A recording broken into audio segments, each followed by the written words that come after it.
high oleic sunflower oil.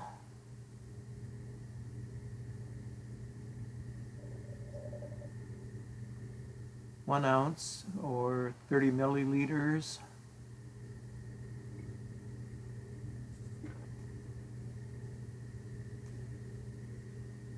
Similar to olive oil, but less saturated fat and slightly higher monounsaturated.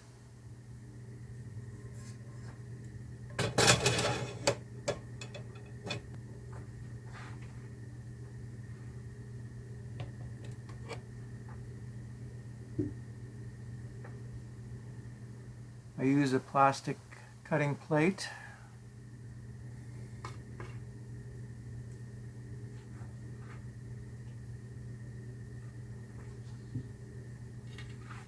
Adding broccoli and onion to saute in the pan.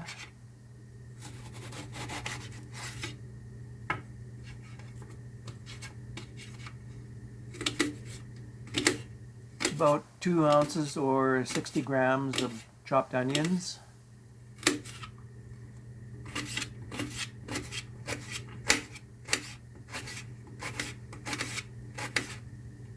And this is for 2 servings.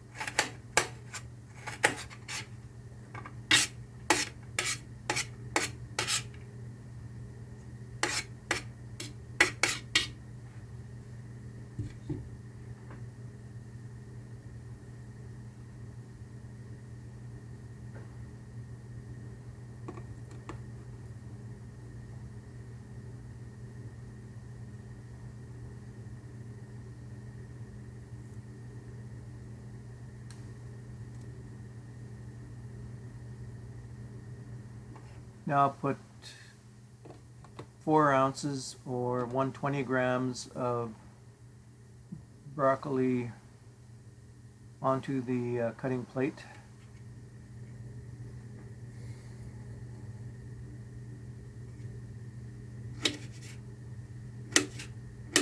And cut those broccoli florets down into smaller chunks that will then form a broth when they're sauteed.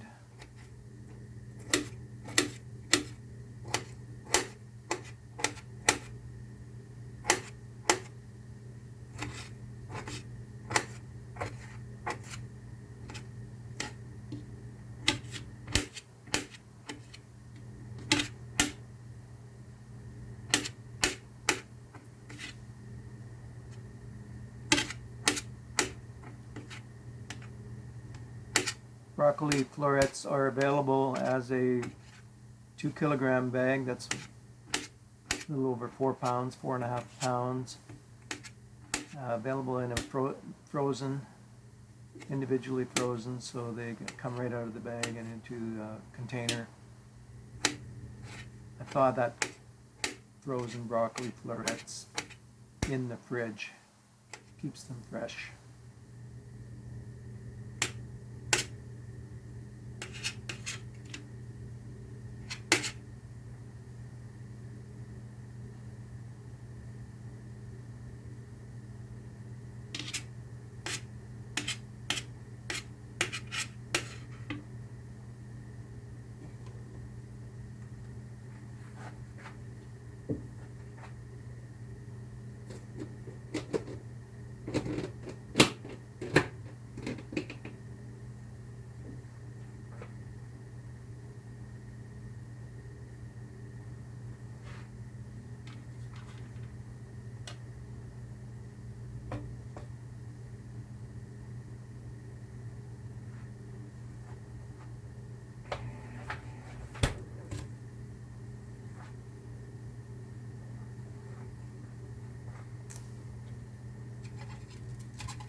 A wedge of cabbage. Going to cut the core off the wedge, and that's 1/8 of a cabbage. That's the size of the wedge. And now chopping it up into smaller chunks that are kind of resemble fettuccine when you look at it after it's cut up.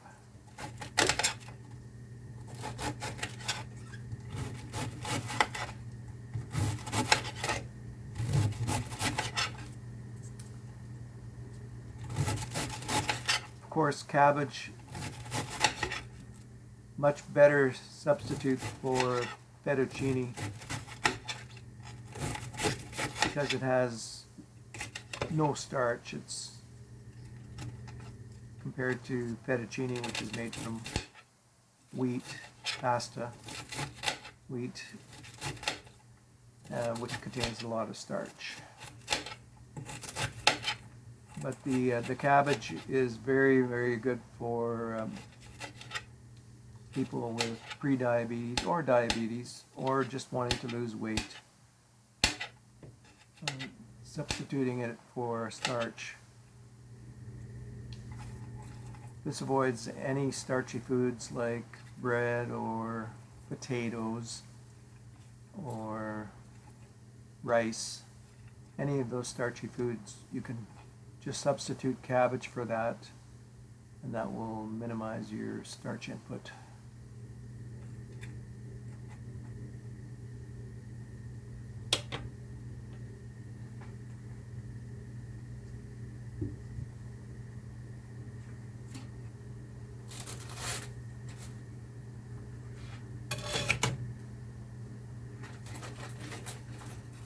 Now, two pieces of frozen chicken thighs.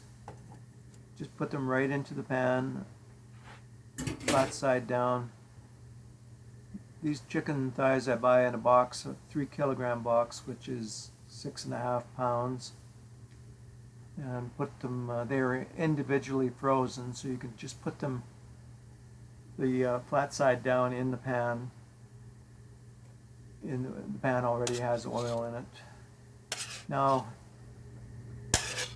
put the chopped onions in, try and get them around the sides, into the oil on the sides.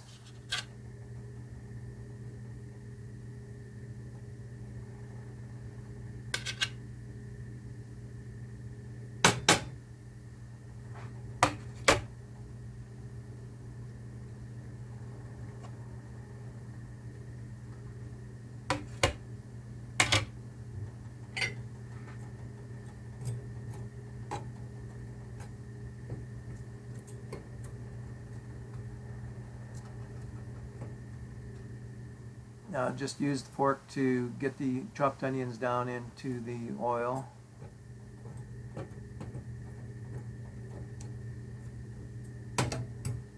And ready to saute with the chicken thighs in the pan.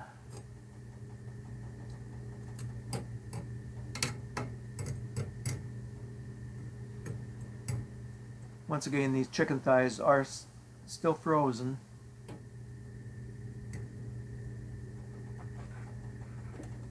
Turning the heat on now.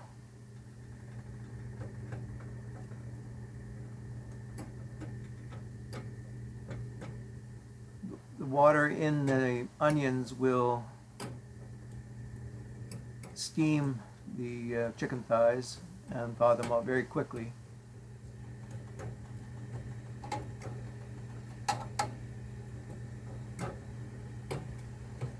Once the cover is put on.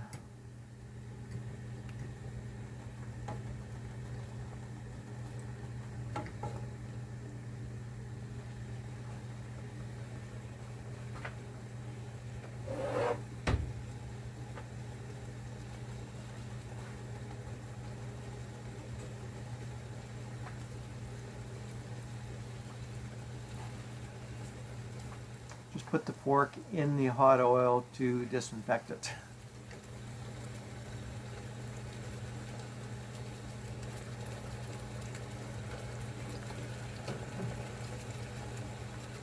Yeah, sterilizing the tip of the fork now. And now cover it at medium heat and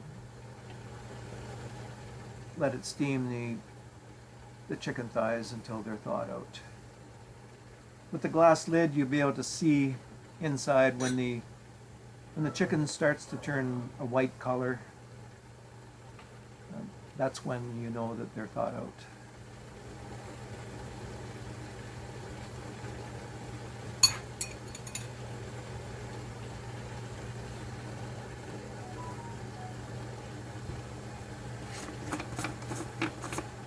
Now I've got the Lawry's seasoning salt ready.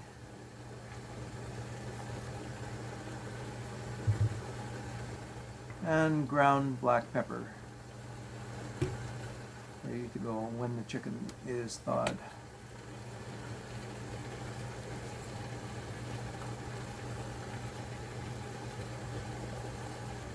Also have some mushrooms in a dish, canned mushrooms in a dish there ready to spoon in later.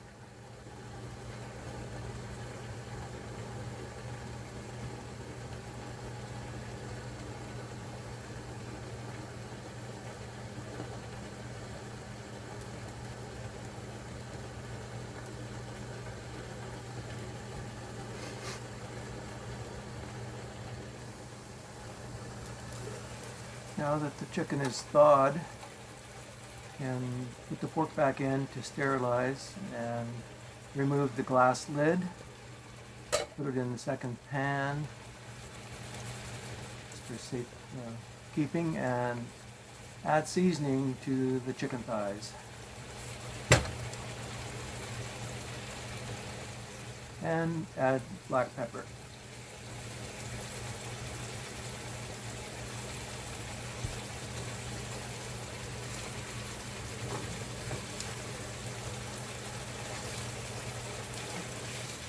Now flip over the chicken thighs. Get that seasoning in the hot oil, sauteing with the onions. Now add more seasoning to the flipped side, underside of the chicken thighs.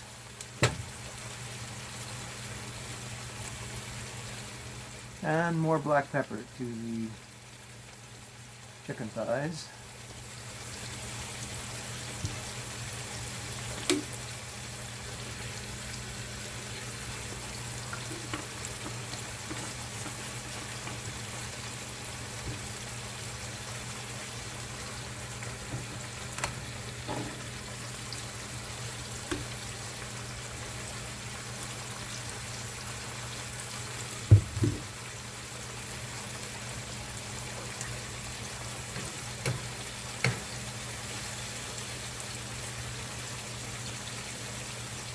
Now spread the chicken thighs around and get the onions sauteing, and flip the chicken back to its original side so the seasoning sautés on both sides with the onions.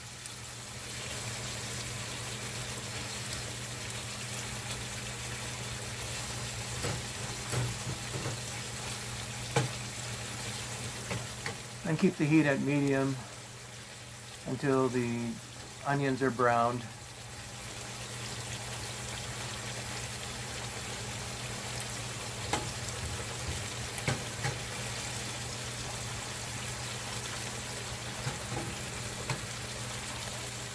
Put the fork back in the pan to sterilize it with the hot oil.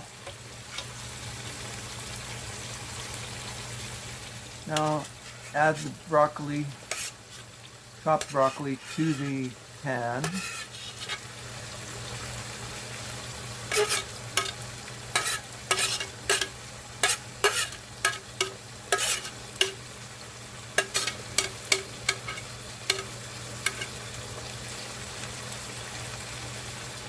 About 120 grams or 4 ounces, enough for 2 servings.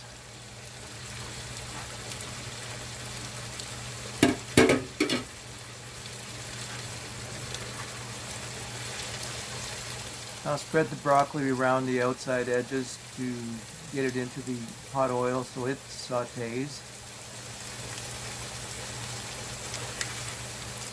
And lift up one piece of chicken and spread the broccoli evenly in the bottom of the pan.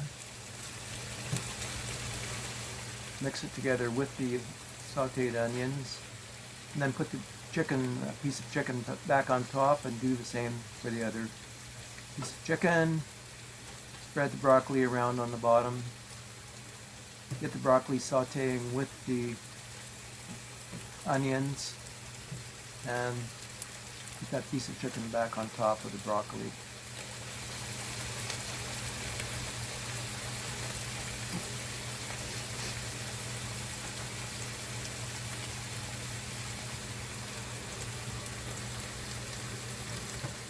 And now put the fork back in the pan so it sterilizes once again.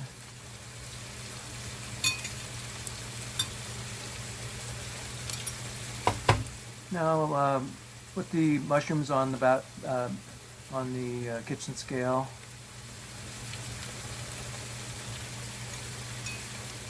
And then put in about 3 ounces or 90 grams. These are sliced canned mushrooms.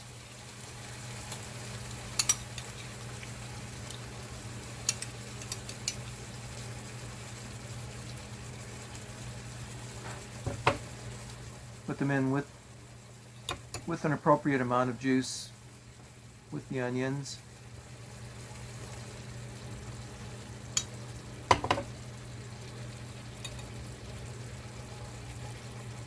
Spread them around spread the mushrooms around on top of the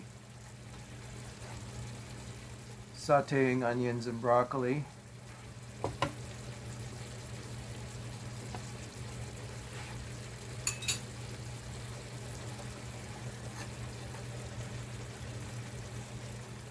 Now with the fork, just move the mushrooms around until they're evenly spread.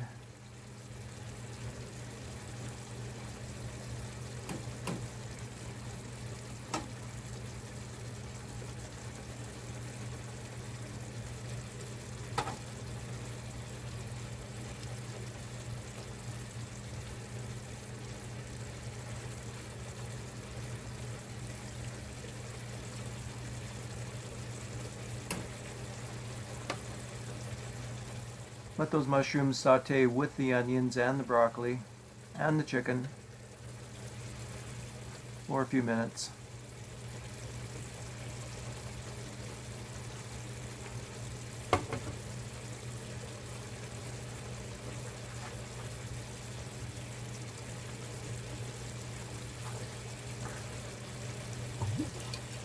Now add 1 cup of water,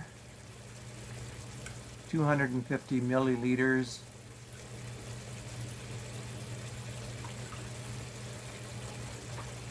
which equals 250 grams of water.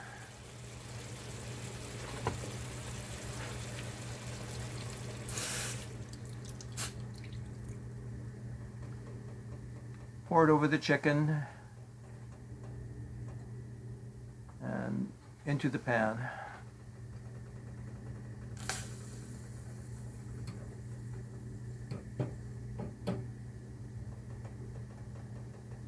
Mushrooms, broccoli, and onions should all be submerged by the water. Now add the cut cabbage, cut fettuccine-style cabbage on top of the chicken and the water that was just added.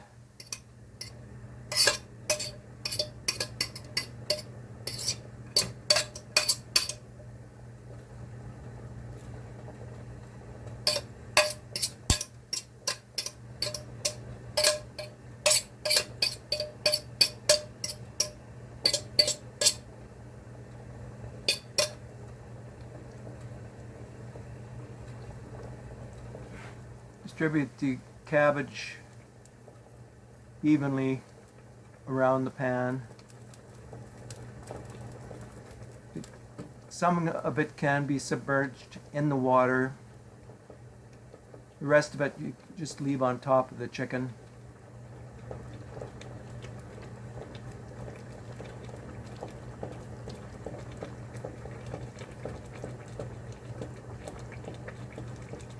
Note that there is no starch been added. Nothing with starch has been added to this point. Now, turn the heat down to simmer and put the lid on the pan. So cover the pan now and let it simmer for about 15 minutes.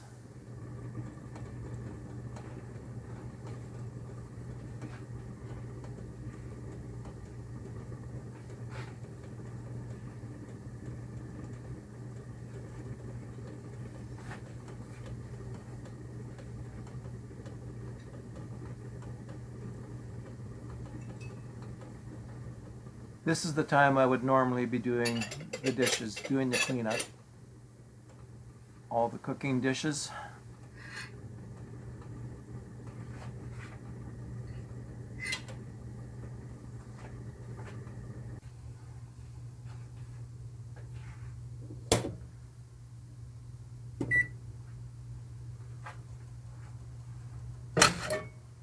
So now the 15 minutes is up. I've turned off the heat and put the second pan beside the cooking pan and removed the lid and the glass lid from the cooking pan and put it upside down in the second pan. Put the spoon in the hot water so it sterilizes.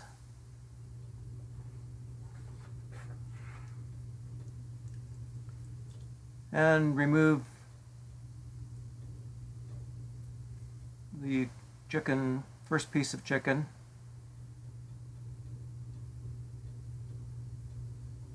Scrape off most of the cabbage.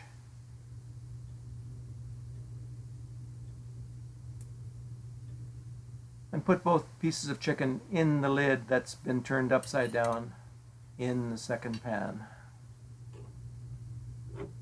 Now stir the cabbage into the water and sauteed broccoli and onions and mushrooms and get them all evenly distributed in the pan.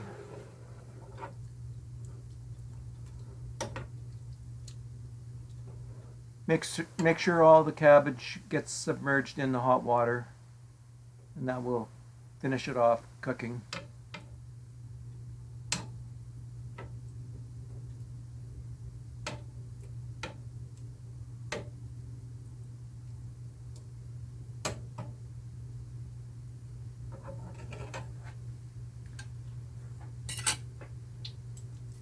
Now start cutting up the chicken into small pieces.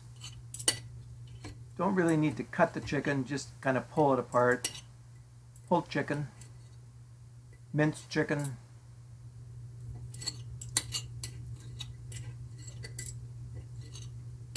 small bite-sized chunks.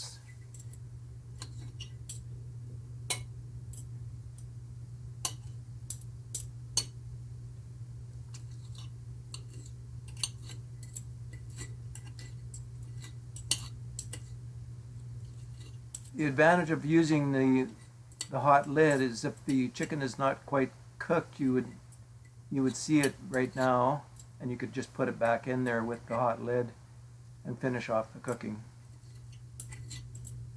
Some pieces of chicken are a lot thicker and take a little bit longer to cook, especially if you use chicken breasts instead of chicken thighs.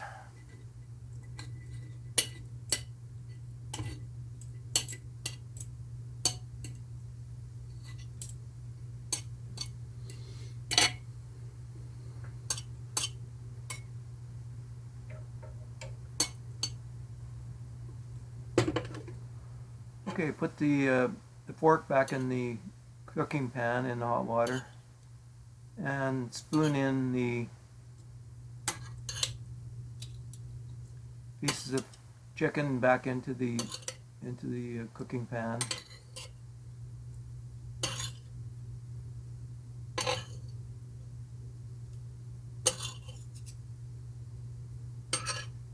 Just put them on top.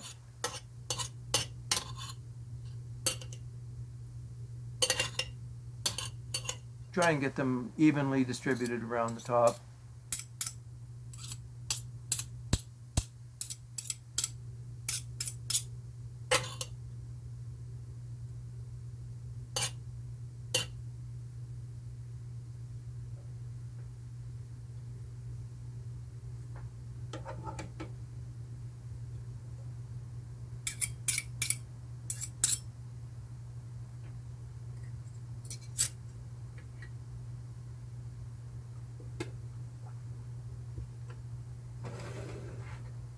Now stir the chicken pieces back into the water, mixing it up with the sautéed mushrooms and broccoli and onions and cabbage. Get them all mixed together. Get the chunks of chicken totally submerged in the water so it reabsorbs the juice back into the chicken. Makes it nice and tender and juicy when you're ready to eat it.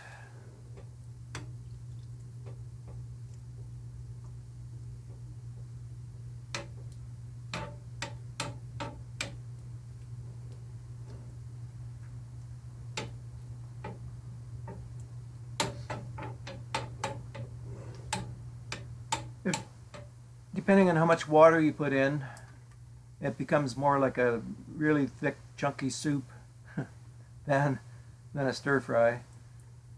With less water, it would more be like a regular stir fry.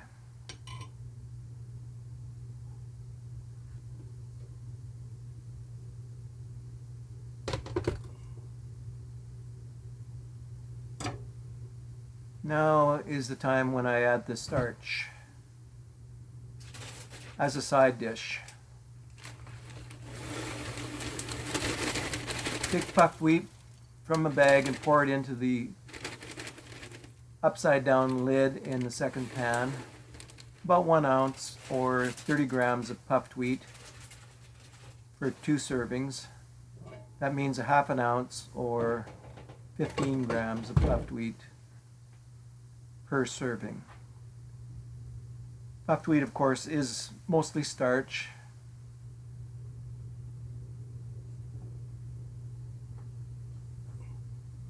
Now I put the second lid back on the cooking pan, and I'm adding about 1 ounce or 30 milliliters of canola oil.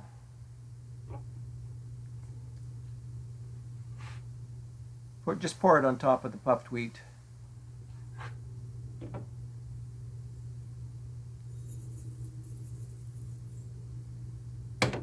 Now add a dash of salt and then mix up the oil.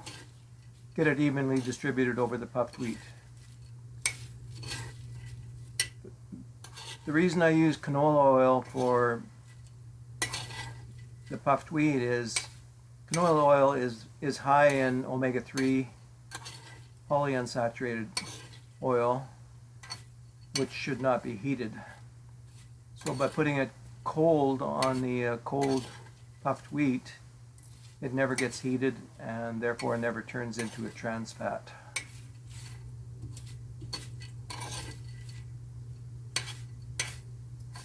So mix that oil up really good. Get the puffed wheat all covered with oil, coated with oil. That adds to the flavor. It's kind of like hot buttered popcorn, except there's virtually no saturated fat. Canola oil doesn't contain any saturated fat, unlike butter.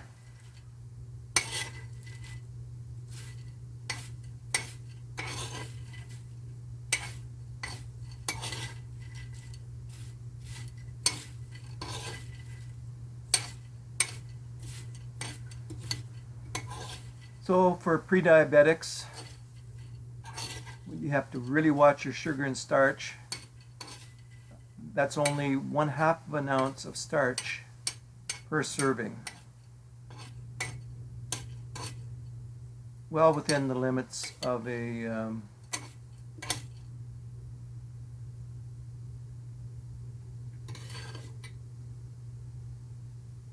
dietitian.